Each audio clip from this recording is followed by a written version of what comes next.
Hola a todos, hoy vamos a conocer al hombre que, literalmente, dibujó la economía tal y como la entendemos. Alfred Marshall no solo puso las reglas del juego, sino que nos dio los gráficos que aún hoy usamos para entenderlo todo. Vamos, que convirtió ideas súper complejas en algo que podemos ver en un simple papel. Seguro que ese gráfico os suena a todos, ¿verdad? Esas dos famosas líneas que se cruzan, la oferta y la demanda. Pero a ver, ¿quién fue el genio que se sacó eso de la manga? Pues la respuesta, claro, nos lleva directamente a nuestro protagonista de hoy. Y aquí lo tenemos, fijaos en esta frase porque es potentísima.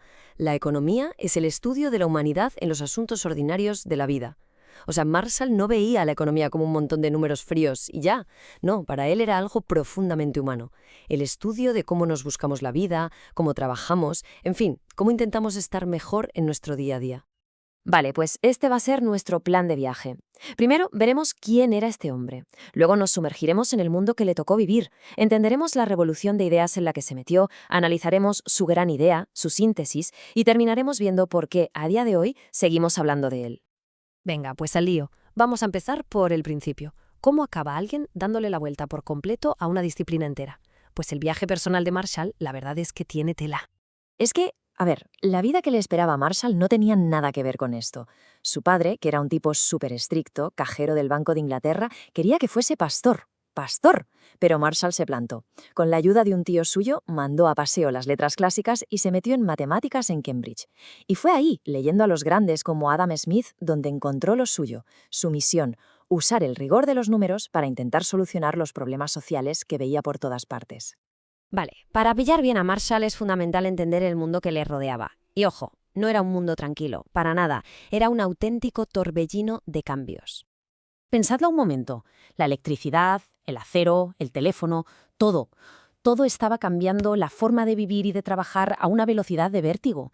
Las viejas teorías económicas, pues, se estaban quedando cortas. No daban para explicar esta nueva realidad tan compleja. Y en medio de toda esa locura, ¿quién estaba? Pues el Imperio Británico, en su punto más álgido. Hablamos de 33 millones de kilómetros cuadrados. Para que nos hagamos una idea, es que es más grande que toda África. Una escala global que nunca antes se había visto. Y en ese imperio gigantesco vivían, nada menos, que 458 millones de personas. O sea, casi 1 de cada 4 habitantes del planeta en aquella época. Este era el sistema global, enorme y súper complejo, al que Marshall se enfrentó y dijo, voy a explicar esto. Claro, con todo este jaleo era normal que surgieran nuevas formas de pensar la economía. Y aquí es donde aparece una nueva escuela, la neoclásica, de la que Marshall se acabaría convirtiendo en el principal abanderado. A ver, aquí está el quid de la cuestión. El cambio de mentalidad es brutal. Los economistas clásicos, como Adam Smith, decían, el valor de algo viene de lo que cuesta producirlo. Punto. Pero los neoclásicos le dieron la vuelta a la tortilla. Dijeron, espera, ¿y si el valor no está en la cosa sino en lo que significa para la persona que la quiere? O sea, el valor depende de la utilidad, de la satisfacción que te da. La idea de esta escuela neoclásica era básicamente convertir la economía en una ciencia mucho más seria, más rigurosa. Partían de la base de que la gente actúa de forma racional para sacar el máximo partido a las cosas, y usaban las mates para crear modelos sobre ese comportamiento. Su gran obsesión era entender cómo el mercado, con la oferta y la demanda, consigue repartir los recursos de la manera más eficiente posible. Y es justo aquí donde Marshall saca toda su artillería. Porque no se contentó con elegir un bando, no. Lo que hizo fue construir un puente para unirlos a los dos. Así que, por un lado, estaban los clásicos, que no veían más allá de los costes de producción. Todo era oferta, oferta y más oferta. Y por el otro lado, los neoclásicos, que estaban fascinados con la utilidad, con lo que quiere el consumidor. Para ellos todo era demanda, demanda y más demanda. Entonces, ¿qué hizo Marshall? Pues llegó y dijo algo que hoy nos parece de cajón, pero que en su momento fue una genialidad. Dijo que discutir si el valor viene de la oferta o de la demanda es como discutir qué hoja de la tijera es la que corta. Necesitas las dos. Y esta idea tan potente la plasmó en su famosísimo gráfico, donde el precio y la cantidad se encuentran justo en ese punto donde las dos curvas se dan la mano. Claro, pero la economía es un lío tremendo, lleno de variables que cambian a la vez. ¿Cómo estudias algo así? Bueno, pues Marshall se inventó una herramienta analítica que es clave, el ceteris paribus. Suena complicado, pero la idea es súper simple y muy potente. Para estudiar cómo afecta a una cosa, vamos a imaginar que todo lo demás se queda quieto, congelado. Así se puede simplificar el caos para poder entenderlo. Un truco de genio. Y no se quedó ahí. Marshall también fue el primero en meter de lleno el factor tiempo en el análisis. Entendió que los mercados no funcionan igual si miras a lo que pasa hoy, la semana que viene o dentro de 10 años. Lo que hoy es fijo, mañana puede cambiar. Y si miras a muy, muy largo plazo, hasta las reglas del juego, como la tecnología, pueden ser completamente distintas.